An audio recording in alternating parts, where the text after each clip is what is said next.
This is J.E.T.Sense.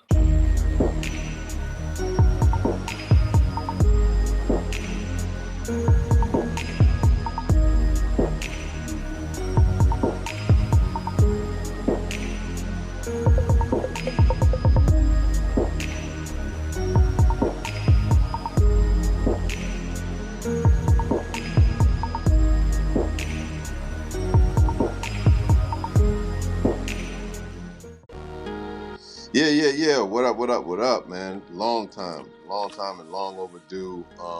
This is Romy Mac. We back with another episode of actually J.E.T.Sense exclusives, and I got my brother, my man, D back again. You know, from D and Stunt episode. Be sure to check that out as well. That'll be in the link. Connected to this thing. But yo, D, tell everybody what's up, man. Good evening, good afternoon, whatever part of the world that you're listening from. I hope you're having a wonderful day. You know, I understand with everything we got going on right now, but the best thing we can do is just keep our heads up and keep on going forward. Yeah, You dig what I'm saying? yeah, That's about it. man. What can you tell me about this draft shit? To my the military draft. Yeah, apparently, and I guess they raised the age bracket to 42 for the draft. To be honest, I'll be honest. I don't know too much about it. I don't know if that's a rumor or how true Yeah, that is. Now, I mean, right. because I heard about it and then I kind of just looked. I'm not gonna lie to you because I felt like it wasn't going to apply to me because fuck it. I'm already over here anyway, Yeah, and I'm a contractor, so I'm not gonna lie to you. My mind said instantly when I saw that, I was like, shit, yeah, I'm not 42 yet, but if they try to bring me back into uniform, nigga, I will sit on cell block 4. I'm all, and I'm injured. I'm already injured, man. So I don't know when they would do that, but I don't think they. I mean, if you served already, I don't believe they can pull you back. Then again, I don't know how this thing works. So I'm both in the dark. We're both in the dark on this whole thing of the draft. But I got word about it today, about the draft. I'm like, well, shit. I mean, I heard it on a podcast, and I was listening to Brilliant Idiots, and they were talking about it, but I don't necessarily know much more about it than that. But me personally, I do not want to be drafted at this point in time, or any time for that matter. To live that long and say that it's going to be like that. I saw a line today, a headline of Trump saying that he doesn't believe this war is going to last long, and I don't know what that means, but I mean that's just what the headline said. How can I put it? Because I don't know if I can really say too much. Because as I just said, I am over here in the Middle East. Yeah. I am a contractor. From where I'm sitting, and I've been like I've been at home in my apartment for the last month. Ain't even going to work. So I've had time to really sit and watch this. But I've also paid attention to the market as well. Every time that he says something that kind of shows like, okay, we're going to end the war. It'll be done in this amount of time, or we're talking about, we're trying to come to a deal. The market dips, or the SP, like the SP, the SP 500 goes up, but oil goes down. But then when he said the shit that he said the other night when he was talking about, oh, we're going to obliterate them and shit's going to get harder, the S&P in the market goes down, but oil goes up, goes right back up. And it's just been a bunch of market manipulation. And I've noticed that he's done that shit usually on the weekends, like right before market opens on Monday or right before the end of the week. And since this was a short week this week, because we got Good Friday and then going into Easter, he made that announcement last night going into today, which was the last day of the market for the week because we got a short week. So to me, this ain't nothing but a market manipulation. Right. And like I said, from where I'm sitting, I'm in the Middle East, and I'm from where I'm seeing what's mostly getting attacked are oil reserves. Now, of course, I think everybody can see that, but that's all that's getting attacked. So if this is something just about some war shit, and if Iran is supposed to be just attacking American interests Yeah. only, Why are they going for the oil reserves and energy plants and dissolution plants in other countries? I don't know. To me, it just seems like it's just, you know, some more shit. You know how we get on our Yeah, conspiracy theories. yeah, You for know what I'm sure. There's saying? definitely some underlying shit going on, I believe, and yeah, well, and the truth will come out eventually as far as what exactly that is. But I mean, like I said, I haven't been following it. I mean, I do my best to live under a rock. There's a lot more peace under the rock than it is trying to keep up with like the latest headline that's trying to inflict more, uh, I say, fear into the masses because fear is very lucrative. I mean, you look at Yep. it like when hurricanes are, coming to Florida, and you get people going out buying, potted meat soup, like Bernie Mac said on, Kings of Comedy and shit. You go out buy a whole bunch of sandwich meat. You got a gang of Chef Boyardee in the house, and then only for that hurricane to make a sharp right, and now you just got a gang of pork and beans, baked beans, green beans, pinto beans, black beans, all kind of beans. A Just bunch of water, yeah, paper towels, all type of shit. exactly. But listen, when the pandemic came, I remember I bought like a big ass thing of cottonelle tissue. That shit wasn't done until 2023. I mean, because I mostly use baby wipes anyway. So I'm looking back, I don't even know why the fuck I did that. But as you said, fear, Yeah, of course. You got fear. quick fear, and that's what I believe engages people so that they can spend more money. And I think that's commonly what advertisements do. I mean, it makes you feel like you're inadequate, that you're not enough, and you need to go out and buy our product so that you can be enough. And we're never satisfied as humans anyway. So it's For like, all sure. right, let me feed to it. Let me go ahead and feed to it, man. Like you ain't got them J's yet. You're gonna have to get them J's, man. I got J's on my feet right now, but I ain't got these J's, so I got to go get these J's. So just more money being poured out. And you know what? I'll add this as well. From from the position of Americans that are in the country, there's really no reason to get too caught up into this anyway, because unless everyone's going to come together and knock shit over, if you know what I mean, Yeah, what is the fear really going to do? Because you can't not, I mean, you need gas, you need food, you need, you know what I'm saying? Like you need these things, unfortunately, I mean, you need them to survive, right. you know? So once again, unless people are going to come together and do what the Canadians did a couple years ago and stop paying rent, stop consuming so much as you just spoke to, these things are just going to keep happening. So with knowing that, like you said, all you really can do is just, hey man, I just got to go get it. Yeah, Unfortunately. yeah. I mean, that's just yeah, that's what it promotes, especially like in our community. Our community is prone to keep up with the motherfucking Joneses, man. Don't nobody do more free press than us, in the sense like Popeye's chicken sandwich didn't have a commercial. They Oh had God. us. They had us. You got Oh to get God. this chicken. You got to get this chicken sandwich. Whatever it is, and it's just that's the promotion. That's how it moves, man. Bro, do you understand? Like when you just said that, you just really made me think about the fact that that was 7 years ago. Yeah. That was in 2019 when all this shit happened. Yeah. For a fucking sandwich. Oh yeah. Time is moving. Yeah, time is moving. Truth be told, the first shift I worked with you, well, I mean the first day, yeah, it was my first day. The first day I worked, that's what the fuck I went to go get. I heard about the damn sandwich. I was like, all right, let me see what the fucking hoopla is. And I'm not gonna lie to you. The first time I bit into that bitch, I was astounded.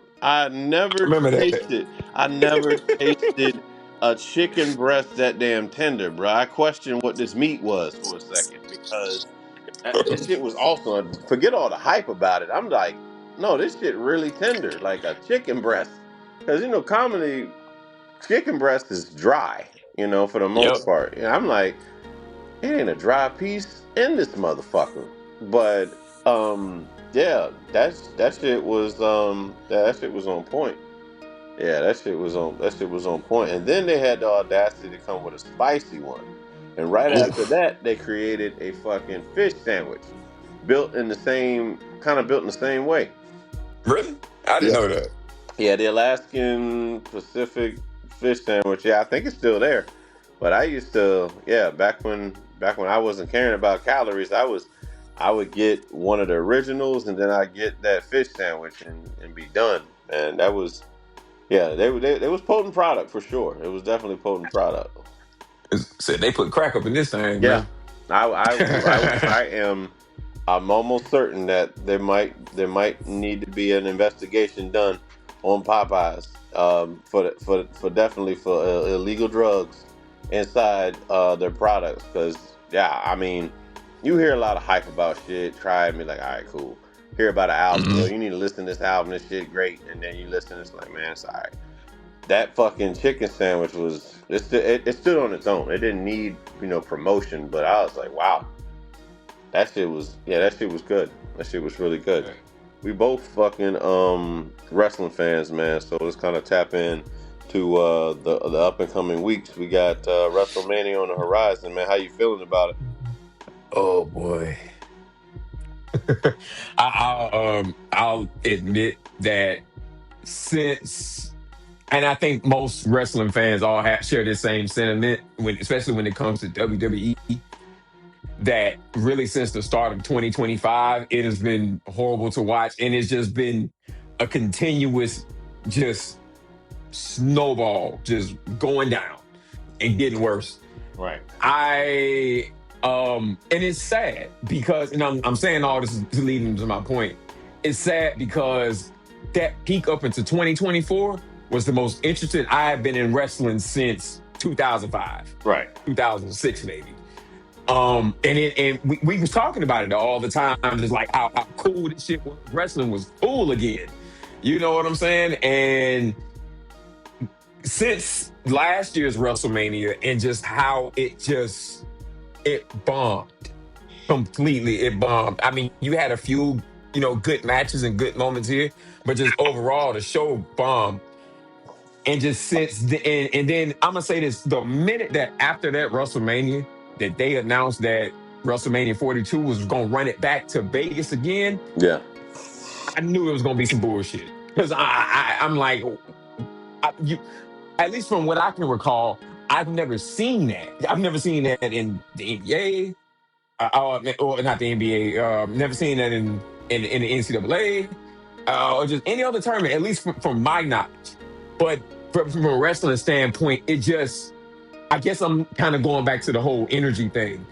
From an energy standpoint, why would you go back to Vegas after how last year ended? You know what I'm saying? Like I think at one point they were talking about going back to New Orleans, which they've been to New Orleans. I think this would have been their third or fourth time in the last 10 years, because I think they did WrestleMania 30 in New Orleans, they did 34 in New Orleans, and I think that's it.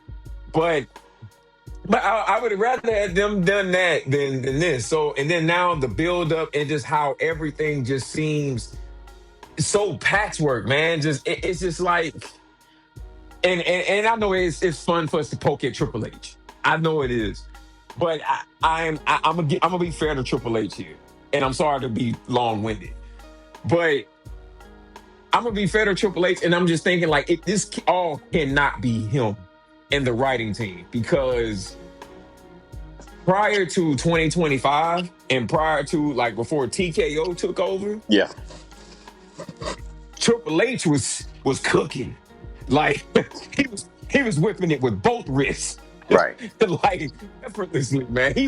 None of his shit was missing.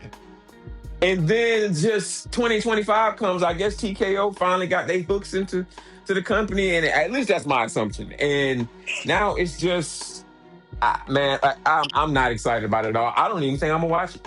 I'll I be honest with mean, you. I mean, I don't think I'm gonna TK. watch it. What exactly does TKO do? Like I said, I know you follow wrestling a little bit more than I do, but yeah, what exactly does TKO actually do for the brand now? I think that and I'm paraphrasing from Right. what I know. They pretty much they bought the company after Vince, you know, had to leave. Right. That's So they pretty much in it for the money, clearly. You know what I'm saying? Yeah. But at the same time, TKO is also a company that's about, I think, $3 to $4 billion in debt. So I guess to me that explains all this money reaching that they doing, because everything, which, well, of course, it's business, and they're in it for the money, of course, just like Vince. Vince was in it for the money, but when Vince was running it, and I don't know to say part of your question, I'm just making a point. When Vince was running it, Vince was like that TKO executive said, we would never raise our price, which is crazy that he came out and said this shit like it was just cool. Even the TKO executive came out and said, like, yeah, Vince would have never raised his prices like this because he was trying to look out for families and all this other shit. And it's like, you said that like that's a bad thing. Like, dude, you just made Vince McMahon sound like a like a good person.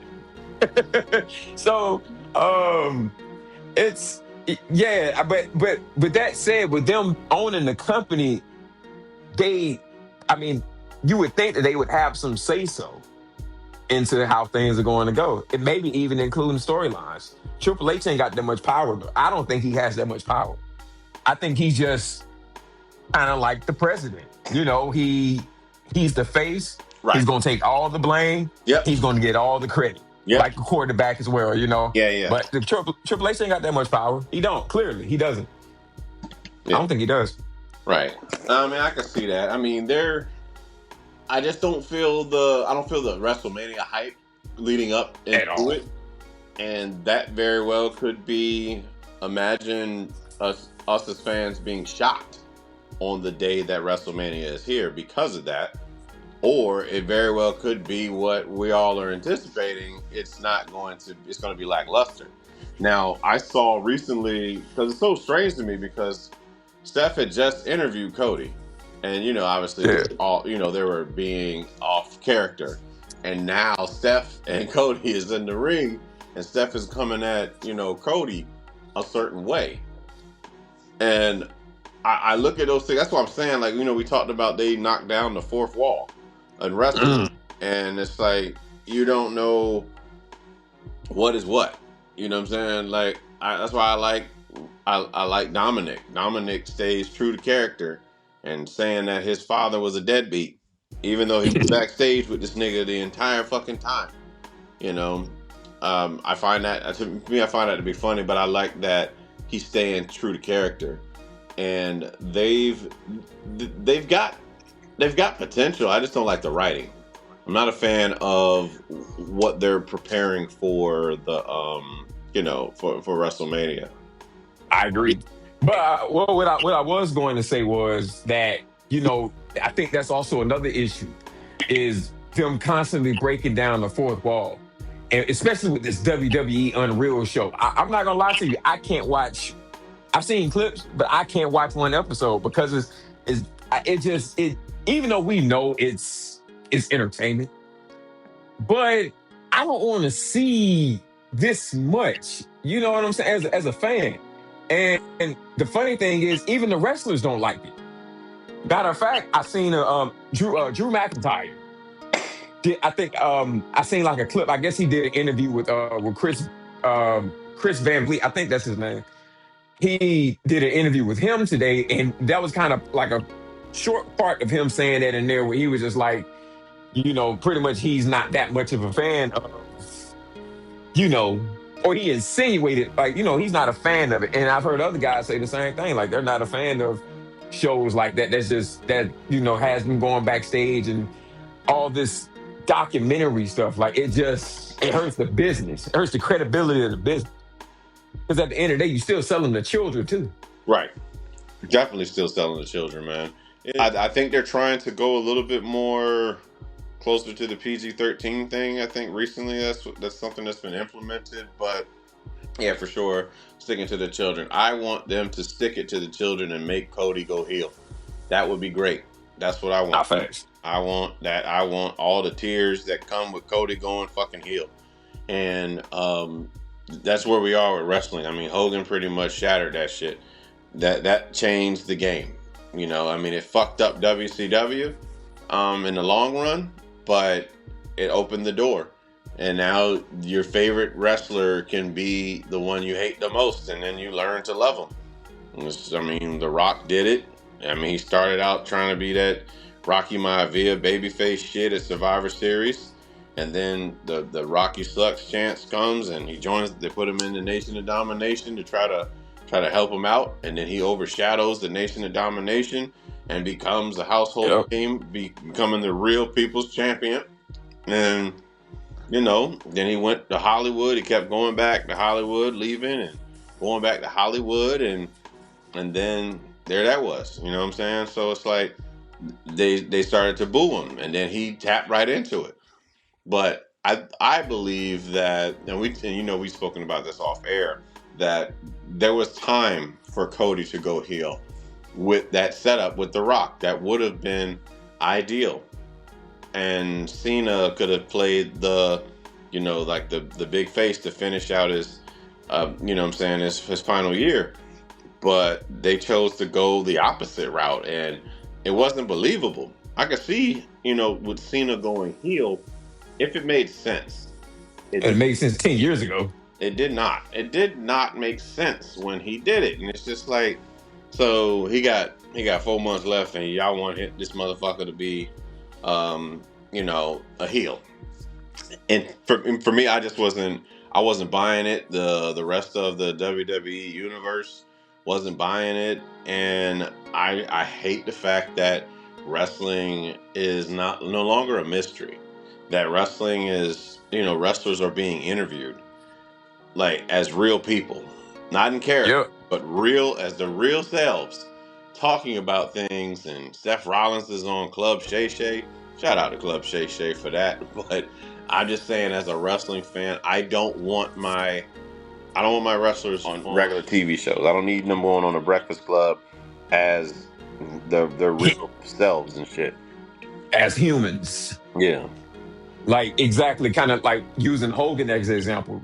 Like Hogan, Rock, Stone Cold back in the day, Macho Man, all that whole era, the stars, they were larger than life. They didn't seem human to us. You know what I'm saying? Michael Jordan, Magic Johnson. You know what I'm saying? Like they didn't seem human to us. They didn't seem touchable to us, which I will say is, and we talk about this all the time about, idolatry and just how the celebrity worship is kind of, fuck society, Right. To a certain extent. But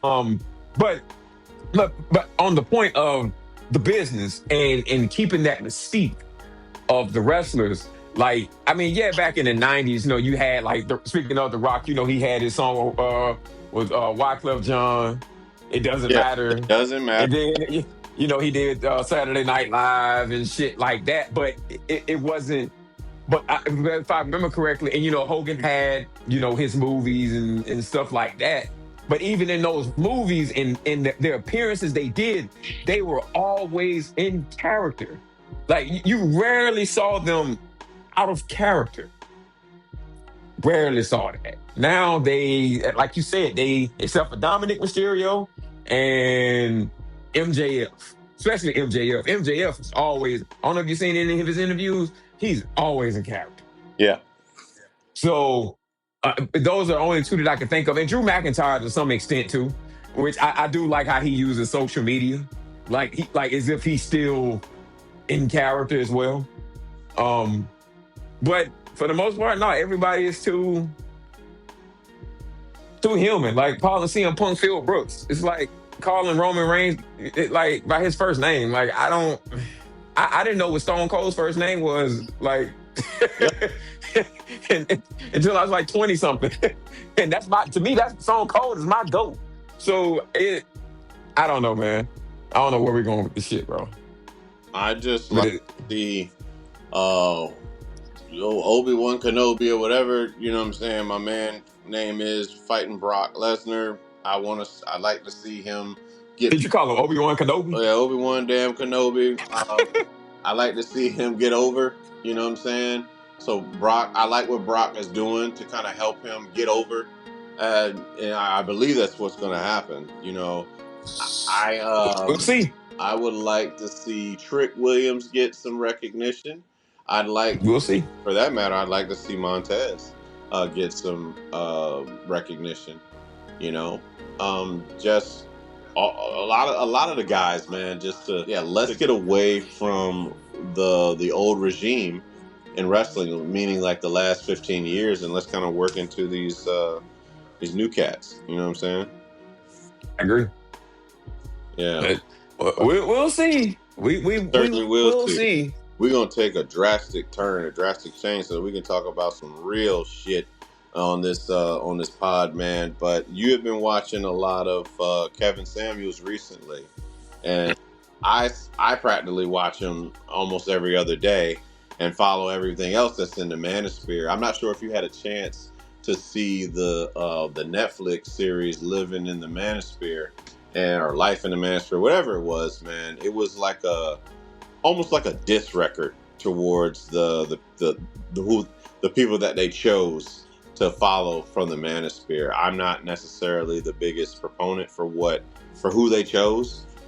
Myron, yes, I like Myron, from Fresh and Fit, Justin Waller, but they showed Justin kind of tearing down the interviewer, the guy that's running the documentary, talking about his car. To me, that's like, for me, masculine men don't do that. We don't. Yeah. Men don't tear down other men, regardless of what they got going on. That's just me, But Kevin Samuels spoke a lot of truth, man, and really just that last one that you shared in the group, and I had ended up seeing it anyway on my feed on YouTube. But the concept of women being emotionally unavailable, and what were your thoughts on that one? Oh, in the context of that video of Yeah, what he was saying, yeah, that exactly. for the people that are listening, the context of the video from what I recall was Kevin Samuels was saying that you have a lot of women out here um who are being emotionally pulled in so many directions within their lives, whether that's work, whether that's their children, trying to, be emotionally available for their families, not their husbands, but like their mothers, their aunties, and everybody else in their family and their homegirls and stuff like that. But once they try to go to relationships, they're not available for the man that they claim to love and want to build with and all this other shit. And I've experienced that multiple times. Oh God, I've experienced that multiple times. Meanwhile, while still having to be wear all these hats that a man has to wear, especially when within a home or within a relationship. You know what I'm saying? So, or at least a man that cares. Let Right. me throw that out there for somebody to say it. So yeah, um, but in terms of Kevin Samuels, yeah, I think a lot of people had him wrong. I do. And I can see how, because everybody just paid attention to the things that went viral, which were, him, to me, just an old school nigga. Honestly. Yeah. That's now that I'm actually like looking at everything in context, just the old school nigga who wasn't for the bullshit within the conversation, especially if you aren't answering his question. And especially when I know, like, when people, and it wasn't just women he was doing this with, men too, whenever they started dancing around the question or not taking accountability. You know Right. what I'm saying? So, yeah, I think people really need to go and watch his content in full. It's still up. And I noticed it's been, like I said, for me, especially for the last couple months, it's just been running in rotation. I've been watching it a lot. But I think it's, especially the black community, I think it's what a lot of people, just about everybody, needs to see, because his whole premise was black families sticking together. That was his whole premise. Yep. But people didn't see that. People, because I can understand that the way some of the things he said, especially to women. And the way that he may have said it sometimes may have come off jarring. And and a lot of things can be jarring when, especially when you live in an illusion bubble or you live in delusion, which is another thing that he was trying to, get across a lot as well, to stop being delusional and just, be realistic. Like, you're an average person. It's okay to be with an average man, but don't try to act like you're better than him because you don't think you're average. Right. If that, I if I'm mean, making a point. yeah. I mean, like we discussed on Sunday, looking up that calculator and just seeing what, even just for our own criteria, and what we fit Yeah. to that calculator, we're still very rare to find that. You know what I'm saying? In the Yeah. population, according to what was shown, and there's a sense of entitlement, man. That the entitlement has gotten out of control, and that's thanks to social media and a sense of importance that was not there maybe before social media.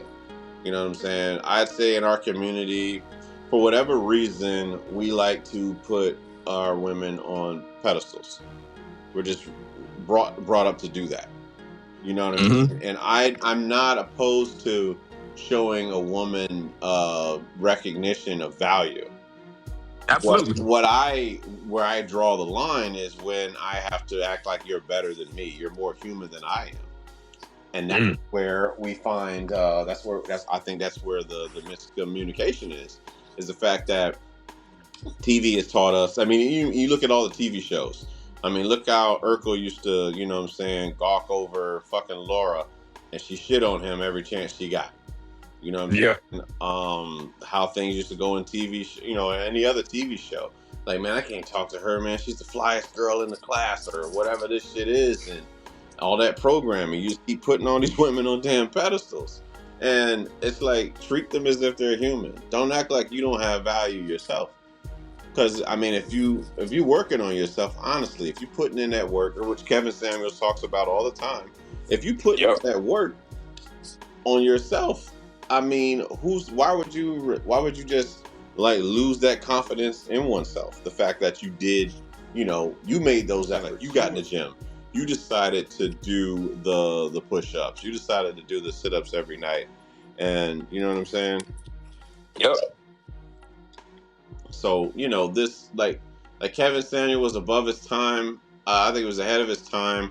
Where I draw the line with those guys in the manosphere, so even Kevin Samuels is the over. I say the exaggerations for presentations. Sometimes, like you can sometimes be overly just tearing into somebody. And for me, that's not Yeah. fair. Like Fresh and Fit do that shit all the time. They'll have somebody on the show, and then they'll start using all the little sound effects and shit, and like trying to make them look stupid. You bring all these girls that's living in the area of Miami, and what they deem to be is like airheads. But if somebody, I know I haven't seen anybody that genuinely I thought had a sense of, and I would say a stern sense of intelligence that could just have a healthy conversation. They've had Yep. people up there that has had like that they want to argue, but they don't know what they're arguing about. You know what I'm saying? Like, it's not a sensible argument. To me, it seems like it's something that is just going to get ratings, and it worked. I mean, let's call it what it is. It worked, But if we're trying to educate the masses, I mean, we can have that same conversation just in a different light. You know what I'm saying?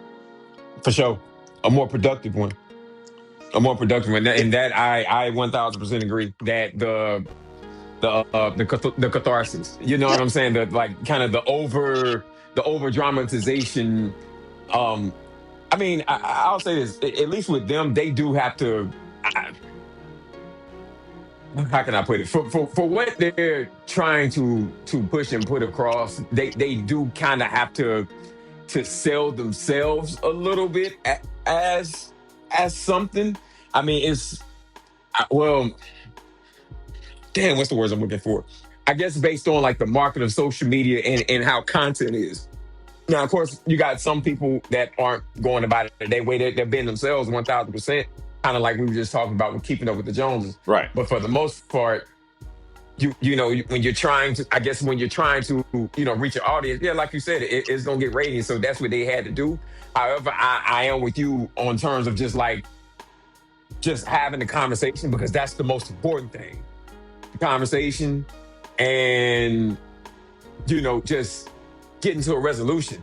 Now, on the other hand, when you got somebody like a Charleston White who has said that, hey, when I was talking, trying to be cool, trying to be diplomatic and shit like that, nobody wanted to listen to me. But Right. once I start talking like a nigga, Of course. now everybody hear me now. So it's kind of like, Well, and you can probably say from like in terms of relationship, and I'm pretty sure there are other men who have been through this experience where they've been with the woman where they've tried to handle shit cool, try to speak to her, this, that, and third, but when they, you know what I'm saying, when the line come out, now she hear you, right. like, Because and it's like I believe I didn't want to have to do this. yeah, and I believe for some of those women, I believe that's what they're used to. And that's the sad part, you know what I'm saying? And a lot of times I'll say throughout my dating years and shit like that, but like, why are you still single? And then it's like, well, here's the deal. When I found when I thought I found somebody that was gonna be for me forever and all that shit, I tried to give her everything. That was the biggest mistake that I could ever make as a man. You know what I'm saying? Because hell, what would happen if you gave what would happen if you gave a child $1 million? Do you think they would manage it wisely? You know what I'm saying? And it's just, and I use it in the same preface. If you've never been used to dealing with this type of person, you're going to, I believe you're going to mismanage that. And that's not taking a shot at any of the, women that I was involved with. I'm sure they could say the same thing. I'm sure I played on the other side where I was with someone and I mismanaged them. You know what I mean? And if you give a person who does not know how to handle somebody trying to treat them healthy, yeah, they're going to sabotage because they're used to the fuck shit. Yeah. And that's what I'm saying. But like with Kevin, man, Kevin was in your face. He was in your face with the knowledge that he was sharing. And some stuff was a little bit tough to swallow, but the other stuff is like, yeah, that's what it is, man. So you gotta understand this is what it's about.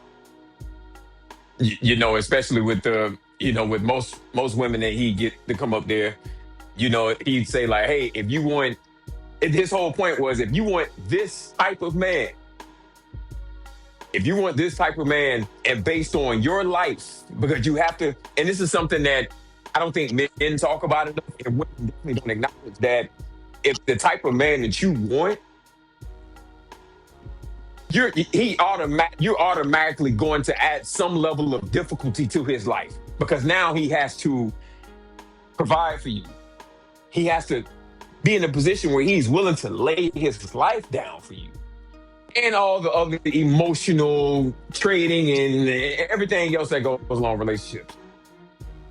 And I think that was his whole point, was that if that's the type of man you want, then you got to fit into this. So what's your dress size? But, how tall are you? And like, are you this? Are you that? Like, are you willing to listen? Are you, fit, feminine, and friendly? Things of that nature. So, but especially when it comes to the dress size, people, call him anti-black and all this other shit. And it's like, y'all not really paying attention to what he's doing. And he keeps saying, if you want this type of man, you need to fit this criteria. And most of you do not fit this criteria. And if you do get this kind of man, this high level man that you want, you're a fucking unicorn. Yeah, I mean, and that's essentially what I took from it. It's just basically saying you're not being realistic about your expectations. And it's the same, and the same goes for us as men. You're not gonna not do anything, not work out, sit on the fucking couch, and then be like, I'm gonna go bag Kim Kardashian tomorrow. That's not realistic. Not only that, you know what I'm saying? Or even Kenya Moore, and God bless her. Besides all the the reality show shit. That's, yeah, obviously that would take a toll on her attitude to the world. But when I tell you, man, I mean, we talk about it all the time. The women of the '90s that were just bomb and beautiful, just beautiful. You know what I'm saying? That was that's what that's what it was. And speaking of Kevin Samuels, that was also another thing that he kind of, preached to men as well. If you're an average guy and if you ain't on your shit, you ain't working. Most importantly, the thing that Kevin Samuels said that really got me was saving for retirement and making sure that you got your 2 point something million so you can retire and live out the rest of your life. Although by the time we get to that point, it'll probably be more than 2 point something $1 million, dude. The dollar's dying and the purchasing power is tanking every fucking day. You know what I'm saying? Yeah. So also telling us like, hey, you might need to be realistic as well. Plus, you are, as men, we already understand those, like you said, Kenya Moore's, those women, they typically aren't, they're not, in most cases, they're not suited to be the wives that the average man would want. Let me say it like that. Let's say it like that. They're Yeah, not, sure. Just that they're not, personality. Like they're not, they they're not, they operated. I would say they operated. I'll be the one to say it. They yeah. operated a lot, and they're fucking masculine. So it's not, that doesn't necessarily make for a wife, in my opinion. If you've married a woman that operates in their masculine mainly, you have set yourself up for resentment on both ends. And I mean that for both parties. You know what I'm saying? Like, regardless of the, my personal battle with, past trauma, I would say, with the being with women that operate in their masculine, but just from a balance standpoint, I don't believe it's beneficial for either party, male or female, to engage in that, man. Because if you indeed let her do everything, she's going to resent you because she feels like she does everything, and that's one of those things that we have to kind of take into consideration. What do we want to do? How do we want to live our life, man? Do we want to have peace, or do you want to be with somebody that's going to be on your ass like a mom the rest of your life?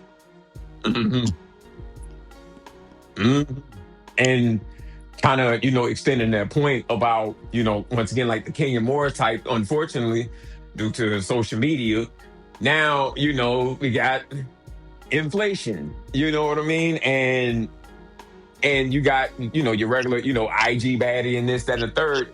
Point being that don't go for that woman thinking that she gonna take care of your home, bro. Like, don't think you're gonna get that out of her. And I'm not just saying it's just based on the conversation we're having. Just listen to how they're talking now. That's the most important thing. Fuck what we think. Yeah. Listen to what listen to what we're or even our experiences to some Yeah. extent. I'm going by what I'm hearing and what I'm seeing them say and how they function. Like those types, I'm like, this is what Kevin Samuels was saying. Like, why would you even go for that? Yeah. You know what I'm saying? And even then, you gotta have a serious bankroll just to kind of keep them in pocket. Yeah. But even then, you losing out your pockets. You feel me? So yeah, for sure. I mean, hypergamy is certainly undefeated, man. I don't care who you are, where you come from. You can talk about, oh, well, you got to find a woman in church. Even them fall prey to hypergamy. Understand that. You know what I mean? That's something that's a hard pill to swallow when you think, oh, I got this, this holy woman, and we're gonna have this great family, and then hypergamy strikes, and you got to deal with it. And you got and no one gives a fuck about you as a man and your feelings. You know what I'm saying? You need to understand that. That's why we talk about it all the time. It is so important and imperative to have a brotherhood, because the brotherhood is going to be there when the world is like, stop acting like a bitch. Live a weakness. And it takes having that, and it's just about performance. We are the ones with the burden of performance. We have to perform as men, hands down. Yep. You just have to do it. You know what I'm saying? You don't get to turn that shit off. I wish it was that simple, but I've learned and found it to not be. It's not that simple. We have the burden of performance and to stand up and do what needs to be done as far as being a leader, being a man, being masculine, and knowing that you are not going to what we say all the time. You think you said it yesterday, and what I've said to you, but we are not going to marry a woman that cannot be led. It will not happen. It doesn't make much sense to do it. Oh, never again. It is a Been there, setup. done that. It is a setup. You know what I'm saying? It is a total setup. So you can have peace alone, or you can have chaos with her. Which one you gonna take? It's just you got to ask yourself the route you want to take. And I'm not saying that just all women are out here building chaos. That's not what this statement is about. But if indeed, that young lady's trauma is being projected onto you, and she is not allowing you to lead because she fears that you're going to, tear down what's being built, then you're done. You won't be able to build anything in the first place. No, not at all. You won't be able to build anything in the first fucking place. No, It seemed like every time you do something, it ain't enough. but for sure. Because I've been down that road, man. So, like you always say, man, if she can't be led, man, she can't be wed. Yeah, However, I will say this, man. As someone that is a divorcee, um, I'm not saying that I'm against it. For everyone else, for myself, I ain't doing that shit again. But but for everyone else, yeah, I mean, and I know what I just said in terms of like, what Kevin Samuel's point was that I agree that black families should, stick together. All families in general, yeah, like for sure. Um, um, but it's definitely something that you have to be very careful with these days because there's nothing more. I don't think, especially for a man, especially once you built the family, there's no worse feeling than losing that. yeah, I kind of going back to your point about the brotherhood, man. yep, I living witness. Without y'all, I don't know if I make it past 2023, man. yeah, man. So it's Yeah, that's yeah, what it's all be about. real careful. Like again, to have, like I said, those conversations, to have those conversations and to be brought, to center yourself. I mean, that's, I think, is the beauty of having that brotherhood. You might hear some things that you don't necessarily want to hear, but it's not coming from a place of tear down. It's just coming from a place of realization so that you can accept it. And the hardest part, Yep. I believe, man, in life in general, is just accepting what is going on before you because it does not match up with your expectations of how you thought life would be. And it's learning to be like water, as Bruce Lee states. You know what I'm saying? So you got to flow. You got to flow with the current.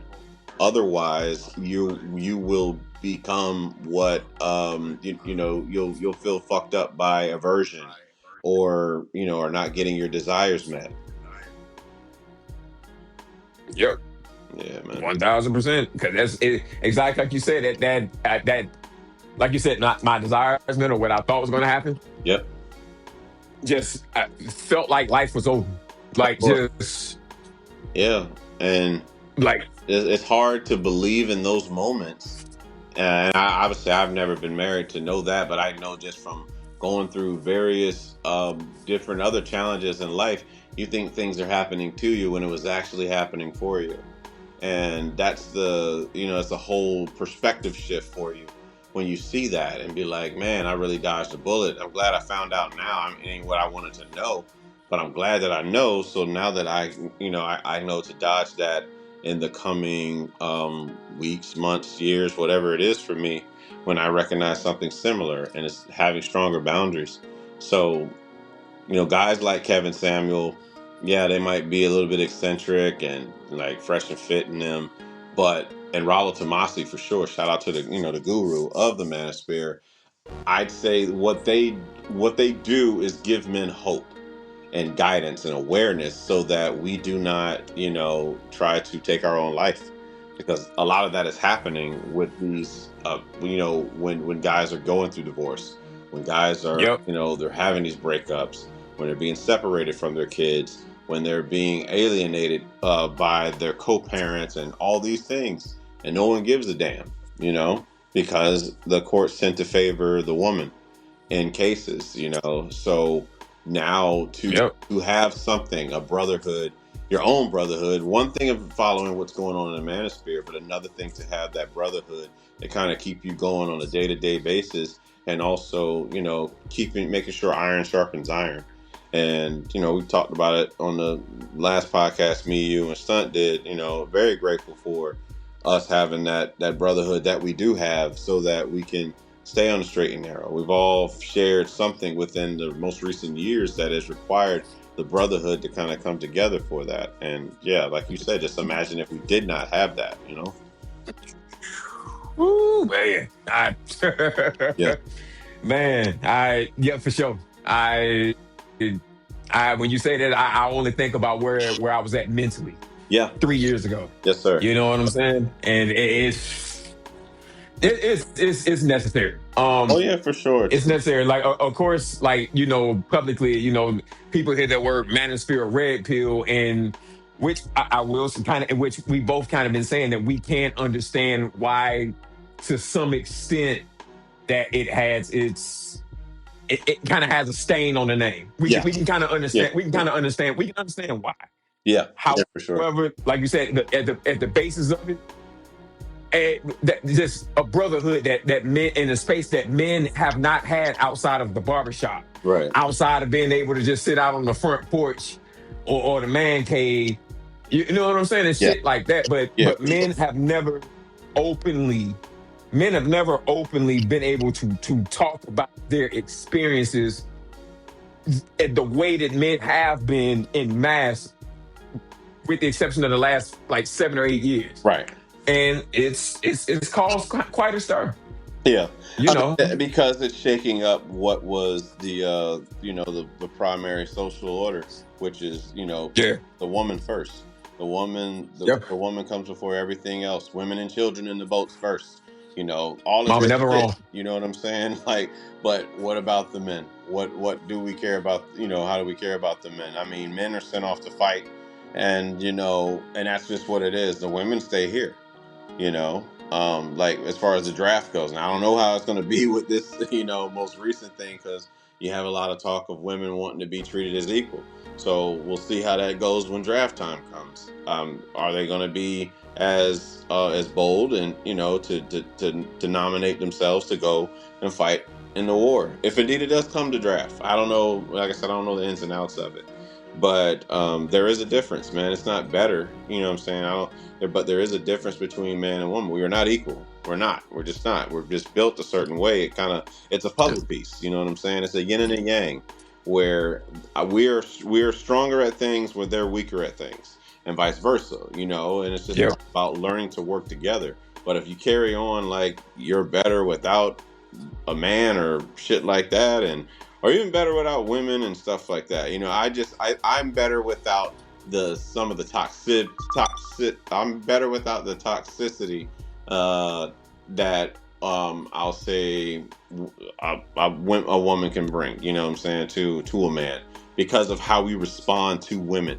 There's a mesmerizing thing that happens when we try to when we allow ourselves to fall in love. And I say a man in love is dangerous all the time. I say that because we turn into boys.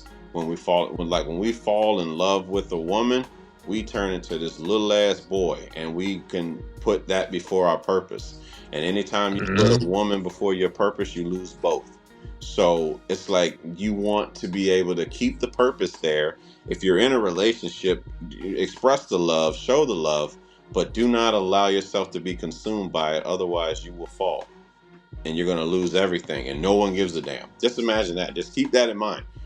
When you lose everything, no one gives a fuck. You know what I'm saying? Like when a woman goes through a breakup, she got a whole support system. They having, what's the movies and shit?